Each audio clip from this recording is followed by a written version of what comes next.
Good morning. Welcome to This Week. Breaking overnight, terror strike.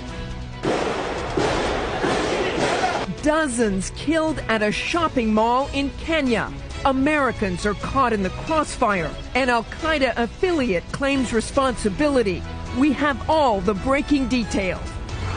Deadline drama. The joint resolution is passed. Days away from the first government shutdown in 2 decades. Can it be stopped? How is this happening again? Plus, trauma and tragedy.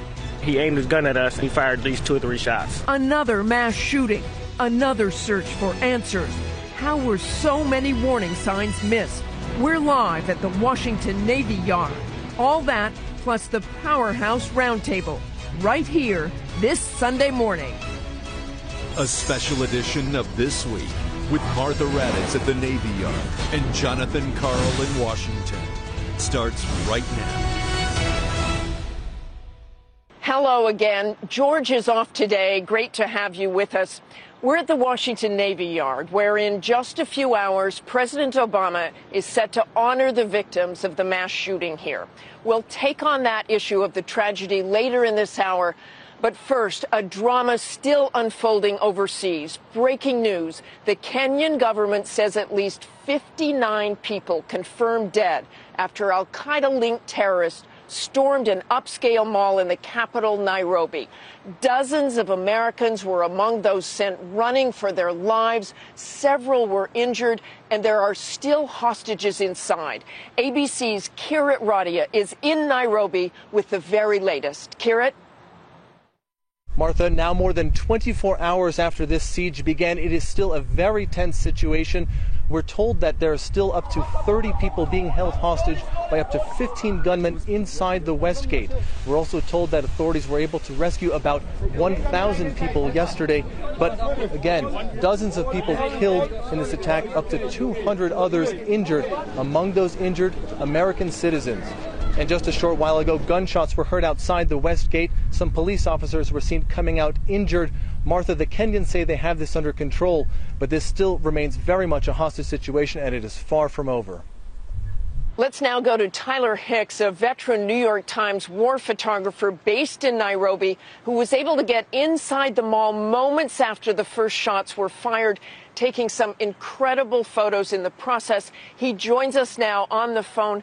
Tyler, tell us what you first saw when you got into the mall. Leading up to the mall, I realized how serious it was when I saw 3 dead bodies on the steps just outside of the mall front entrance. I proceeded up into an upper parking area where I saw some civilians rushing out of the mall, and I saw that as a way to get inside. Once in, it was clear that this was going to be something very bad. There were several bodies clearly visible around the mall. Two men who had, as far as I could see, had been eating lunch, were killed just next to the table where they'd been having their lunch in the cafe.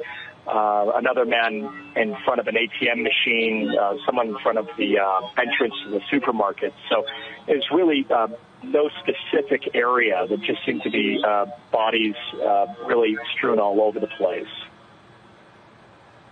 And it looked like people were grabbing their children, running out of there, and a very organized attack. Yes, it was organized, but also very disorganized for the police and army who were in there trying to figure out what was going on. They were moving around in these big open areas where there's a lot of places for people to hide. There's a casino. There's a movie theater, a huge supermarket, and so there's lots of all these shops where at any given place someone could be there. So this is what made it so difficult for them as they were trying to both locate the assailants and also to try to aid civilians to get out of the mall. And there were people hiding in vents and other places inside the mall, and clearly people still in there. Yes, I mean, this is a upscale mall where you have, it's to Western standards. There's a sushi restaurant where a woman came out of an air vent up near the ceiling. She'd been hidden herself up there.